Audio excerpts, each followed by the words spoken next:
আমার নাম পুতুল, আমার দিদির নাম মিতু। আমাদের ছোট্ট পরিবার, বাবা চাষ করে, মানে ভাগ চাষ। আমার গায়ের রংটা না বড্ড চাপা, কিন্তু আমার দিদি কিন্তু হেব্বি ফর্সা, হেব্বি সুন্দর দেখতে আমার দিদিকে। কিন্তু আমার দিদি পড়াশোনাও খুব ভালো, আর আমার মাথায় তো এইসব পড়াশোনা ওকে না। আমি অনেক চেষ্টা করি, সারা রাত জেগে পড়ি, কিন্তু বাড়িতে এত কাজ, তারপর বাবাকেও তো সাহায্য করতে হয়।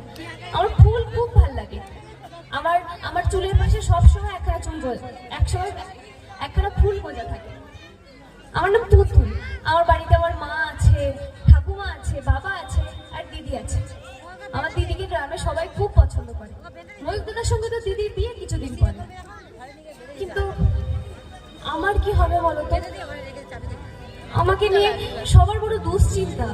বাড়িতে মা বাবাও বড় চিন্তা করে আমাকে নিয়ে। আমাকে বিয়ে দেবে কি করে, আমার কি হবে, আমায় কে দেখবে? কিন্তু আমি কিন্তু একদম কিছু মনে করি না। গায়ের রং কালো তো কি হয়েছে, তাই বলে কি আমি ভালো না? আমার মনটা তো ভালো। আমার বাবা সব সময় আমায় বলে যে আমার মনটা নাকি অনেক দামি। তো এই হচ্ছে পুতুলের জার্নি, একটা মিষ্টি মেয়ে, মিষ্টি পুতুল। তো পুতুলের জার্নি দেখতে হলে দেখতে হবে সান বাংলা সন্ধ্যে 7টায়।